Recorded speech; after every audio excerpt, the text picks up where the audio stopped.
Olá, alunos e alunas do Estado do Paraná, tudo bem com vocês? Eu aqui novamente, professor Paulo Brito, e a gente vai dar continuidade aos nossos estudos na disciplina de História, né? Quais os objetivos da nossa aula de hoje? Nós vamos analisar o fim da União das Repúblicas Socialistas Soviéticas, a URSS, que havia sido criada em 1922 e ela vai existir aí até 1991. Compreender aí as políticas de abertura da União Soviética, são duas políticas que a gente analisa especificamente, que é a perestroika e a glasnost, relacionar essa abertura da União Soviética com a geopolítica mundial, né? Então nós vamos ter uma alteração nas relações de poder com o fim da União Soviética, né? Deixando de existir aí esse bloco e quais países vão ocupar o espaço geopolítico deixado pela União Soviética. E identificar as características da nova ordem mundial. Então aí a gente tem esses objetivos para a nossa aula de hoje. Vem cá com o professor, vamos todo mundo junto e aqui, ó, retomando, né? O que nós vimos na aula anterior? O colapso da União Soviética. Então, a partir da década aí de 80, finalzinho da década de 70 e a década de 80, o modelo soviético começa a mostrar sinais de esgotamento econômico, sinais de esgotamento político, né? Sanções impostas pelos Estados Unidos em 1979 faz com que a União Soviética contribui para esse declínio da União Soviética.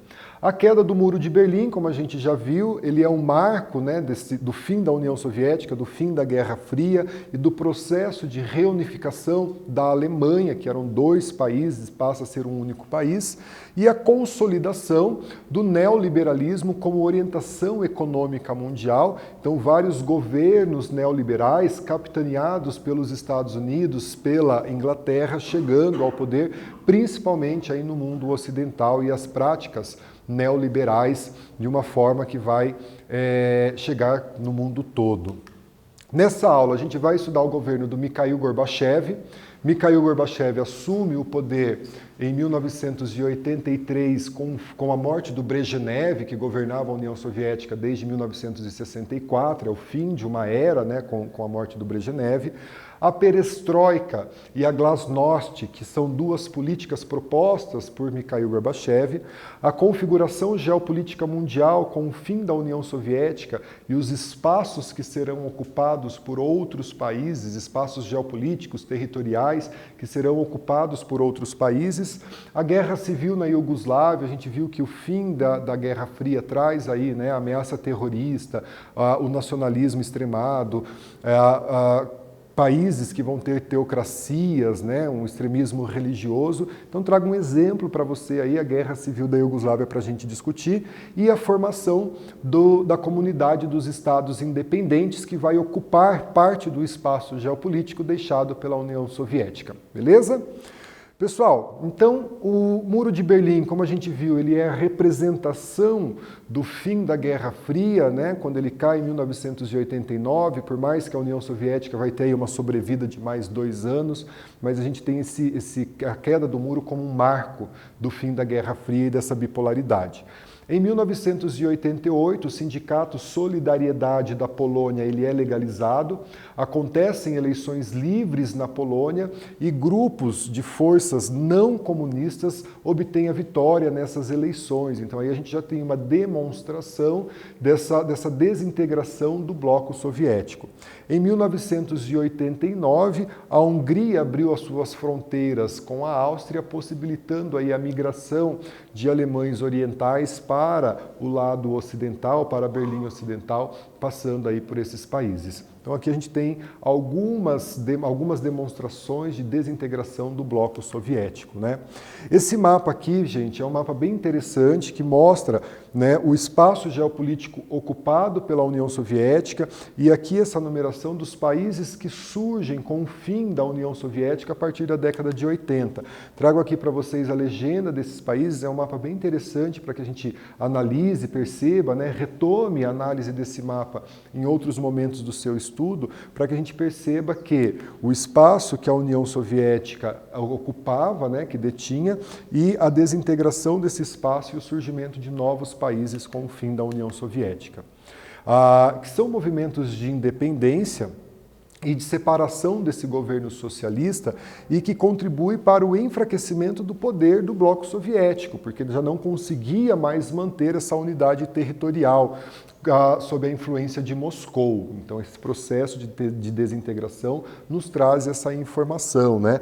Várias repúblicas, né, vários povos que faziam fronteira com a União Soviética, várias etnias passaram a lutar, então, pelo seu processo de independência. A gente vai ter, dentro desse processo de independência, dentro dessas etnias, o que acontece na Iugoslávia, né, que a gente vai chamar de genocídio da Iugoslávia. Então, a questão da Iugoslávia. O país ele tinha várias nacionalidades, né? Trago para vocês aqui a Sérvia, a Croata, a Eslovênia, Montenegrina, Macedônia e a muçulmana, que aqui é reconhecida como uma identidade étnica e não somente como uma religião, né? Nas eleições de 1990, os não comunistas venceram essas eleições. Então, mais aí uma demonstração de desintegração, de perda de poder da União Soviética. Slobodan Milosevic, líder comunista, não aceitando essa derrota nas urnas, né, alia-se à extrema-direita ultranacionalista com o objetivo de se manter no poder e manter o controle sobre a região. E a partir daí o Slobodan então resolve, né, fazer uma limpeza étnica, varrer aí da região nacionalidades, etnias que não estavam alinhadas ao teu projeto político de poder de manutenção do comunismo no poder, né? Então o objetivo era reunir todos os sérvios em um único território, expulsando os não sérvios, expulsando aqueles que não faziam parte dessa etnia, né? Em julho de 1991, veja aí a história ficando bem recente da gente, né? Na última década do século XX, o exército sérvio empreendeu um ataque com um processo de depuração étnica, né? De fazer essa limpeza étnica, de expulsar as pessoas, de eliminar as pessoas que não faziam parte da sua etnia, eliminando principalmente muçulmanos e croatas, né? Em 1995, a Organização do Tratado do Atlântico Norte, a OTAN, se mobilizou, bombardeou a região, obrigando o exército sérvio a assinar em 1996 os acordos de Dayton. Slobodan Milosevic vai ser acusado pelo Tribunal Internacional de Haia dos crimes contra a humanidade. Ele é preso e ele morre no ano de 2006 numa cela sem ter os seus crimes julgados, né? Morre de ataque cardíaco na cela. Gente, as etnias da Iugoslávia, trago outro mapa aqui, né, para a gente perceber através desse mapa que o espaço ocupado pela Iugoslávia, ele era composto por várias etnias, né? Então eu vou ter a etnia eslovênia, a etnia macedônia, a etnia sérvia aqui nessa região, a etnia croata, que faziam parte desse espaço geopolítico que a Iugoslávia ocupava, né? Várias etnias, o que me leva a um processo posteriormente de desintegração dessa região e o surgimento de outros países como a Croácia, como a Sérvia, como o Montenegro, e esse processo ele é contínuo até os dias de hoje, né? É uma das regiões aí que tem esse processo de reorganização do seu mapa geopolítico. Trago aqui uma atividade para que a gente possa fazer. A atividade vai ficar na tela aqui para vocês. Uma atividade sobre a questão do genocídio sérvio com Slobodan Milosevic. Leiam com atenção a atividade, leiam as alternativas. Então eu tenho aqui a alternativa A, B, C, D e E. No retorno a gente faz a correção, beleza?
Pessoal, voltamos com a correção e antes da correção não se esqueçam de registrar a presença de vocês no Classroom.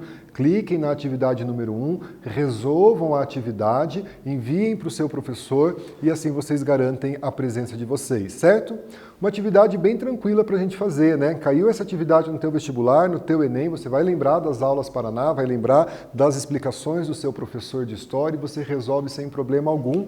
Resposta correta, letra D. O fim da União Soviética, ampliando a autonomia das antigas repúblicas que compunham um bloco socialista, né? Faço um comentário aqui para vocês que o fim da União Soviética ele inicia um processo de desintegração, de fragmentação da Iugoslávia, que era composta por várias etnias, né? O governo de Moscou, né, que liderava o bloco soviético, pretende manter o domínio sobre a região, sobre o bloco socialista, e não vai ter êxito nesse domínio, né? A União Soviética está em um processo de desintegração. Beleza? Gente, perestroika e glasnost. Então vamos lá. Glasnost aqui, faltou um S ali, depois a gente corrige aí no drive de vocês. Palavra correta, glasnost, beleza?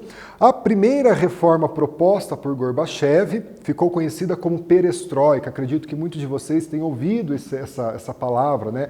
É uma palavra russa que significa reestruturação.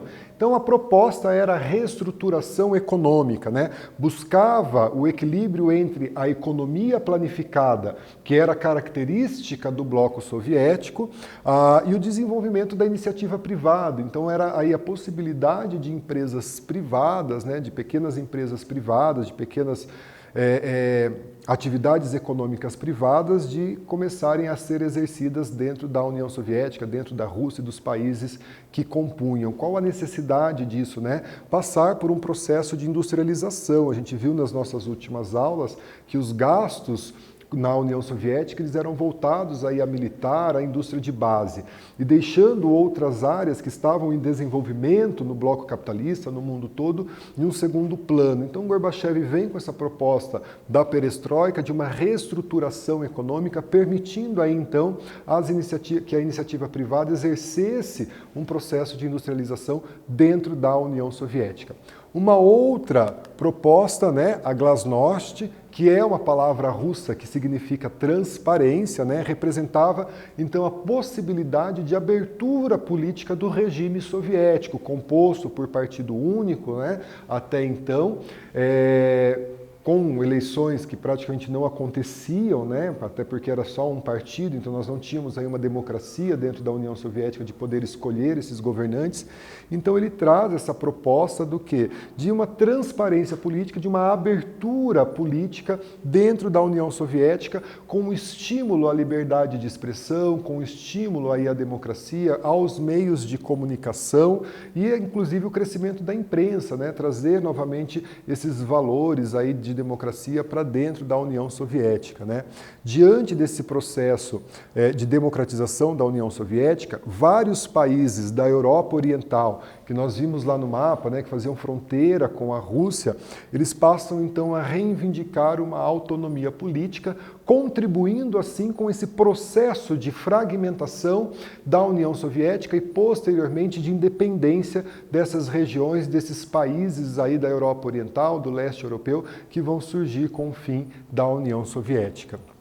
Aqui é a capa da edição brasileira do livro que Gorbachev lançou em 1987, Mikhail Gorbachev, Perestroika, Novas Ideias para o Meu País e o Mundo, né? Trazendo então essa necessidade de processo de abertura econômica da União Soviética e fazendo também uma revisão histórica desse processo da União Soviética, reconhecendo no primeiro capítulo, por exemplo, que a União Soviética destinou parte dos seus recursos financeiros para a corrida armamentista, para a corrida espacial e que esses recursos deveriam então ser aplicados em outras áreas de um processo de industrialização. Então Gorbachev traz essa e outras ideias nesse livro, aí a capa dele de 1987, né? Deixa aqui uma atividade com vocês da PUC de Minas Gerais, né? Que falando sobre o líder Mikhail Gorbachev, que em 1989 visita a ilha de Cuba, nos tempos da perestroika. Então Cuba foi o único país aqui da América que optou pelo bloco soviético desde a Revolução Cubana e a chegada de Fidel Castro ao poder. Vamos pensar nesse contexto geopolítico, né? 1989 é uma fragmentação do bloco soviético, o Gorbachev vai aí propor a perestroika, propor a glasnost, e daí ele vem fazer uma visita à ilha de Cuba. Qual era a meta do presidente russo com essa visita? Nós temos aqui as alternativas, letra A, B, C, D e E. Deixo com vocês, tempo na tela e a gente volta com a correção, beleza?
Pessoal, voltamos aqui com a nossa correção, né?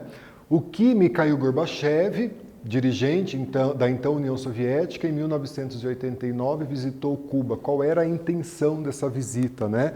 Letra C, informar ao dirigente cubano a retirada dos investimentos soviéticos em Cuba devido à grave crise econômica em curso na União Soviética. Então a gente sabe que Cuba, por ser o país latino-americano que se orientou, né, o país americano que se orientou com o bloco soviético, recebia uma grande quantidade de recursos oriundos aí da União Soviética, e devido a essa crise e a desintegração do bloco soviético, Mikhail Gorbachev faz essa visita e informa ao dirigente cubano, Fidel Castro, a retirada desses investimentos, né?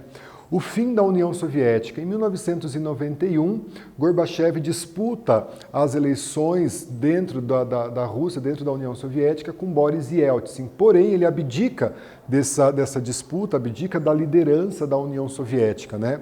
E aí a gente tem o fim da União Soviética com a chegada do Boris Yeltsin ao poder. Na noite de Natal de 1991, a bandeira com a foice e o martelo, bandeira símbolo da União Soviética, é retirada do Kremlin, sede do poder, e no lugar colocada então a bandeira tricolor vermelha, branca e azul da Rússia, né?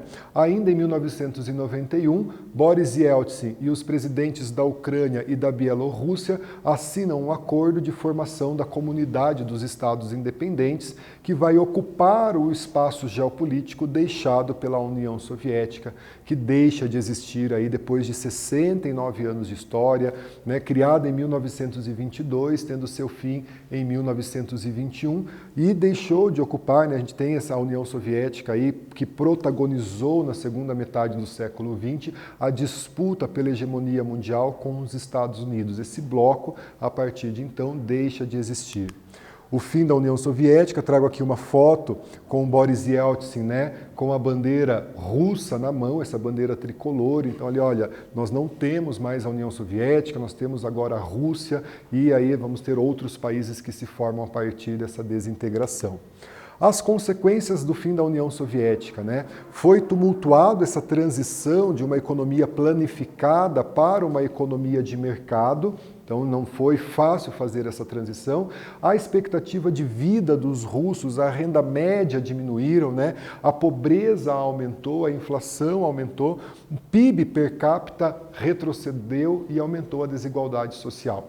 Hoje a gente sabe da importância da Rússia no contexto geopolítico mundial. Ela se reconstruiu, né, novamente a sua economia, os seus espaços de poder, disputando aí vários espaços de poder com as principais potências. A Rússia hoje volta a ser uma potência mundial, né? Trago aqui uma reflexão sobre o breve século XX. O historiador inglês Eric Hobsbawm historiador, viveu quase 100 anos, faleceu recentemente, ele diz que o século XX é um breve século XX, porque o século XX, na visão de Hobsbawm, se iniciou em 1914, com o início da Primeira Guerra Mundial, e termina em 1991, com o fim da União Soviética. É a análise que o Hobsbawm faz sobre isso, né? E a década de 1990 ela é marcada pela escalada dos princípios neoliberais, né, em quase todo o mundo. Colapso das economias ligado ao bloco soviético e a afirmação dos Estados Unidos aí como grande potência da geopolítica mundial. Gente, foco no Enem, um exercício aí que caiu no Enem relacionado com o que a gente acabou de estudar em sala de aula. Leiam o enunciado, Enem 2009, alternativa A, B, C, alternativa D e E. Tempo na tela, leiam com calma e a gente faz a correção juntos, beleza?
Pessoal, vamos fazer a correção? Foco no Enem? Resposta correta? Vamos aqui, ó. Aumentou, letra A, né, o aumento de conflitos internos associados ao nacionalismo, às disputas étnicas, ao extremismo religioso e o fortalecimento de ameaças como o terrorismo, o tráfico de droga e o crime organizado. Então a gente já falou sobre isso, né? A desintegração da União Soviética vai favorecer aí esse sentimento nacionalista, o surgimento de novos países, esse processo de globalização se acentuando também. Deixa um comentário aqui da questão, né? Retomem os seus estudos, leiam a questão novamente. Qualquer dúvida, mande para o teu professor ali no Classroom, no Google Meet, né? Quando vocês têm as suas aulas. Gente, consideração finais, né? A União Soviética, criada aí em 1922 por Lenin, ocupa esse importante espaço geopolítico por 69 anos até a sua desintegração. A guerra na Iugoslávia, essa questão que a gente estudou, ela é uma representação, uma demonstração da crise do bloco soviético, de como o nacionalismo exacerbado ele vai levar aí a genocídios, como a gente viu na União Soviética. Glasnost e Perestroika foram as políticas de abertura e de transparência da União Soviética e a ascensão de Boris Yeltsin ao poder em 1991 e o fim da União Soviética. Beleza?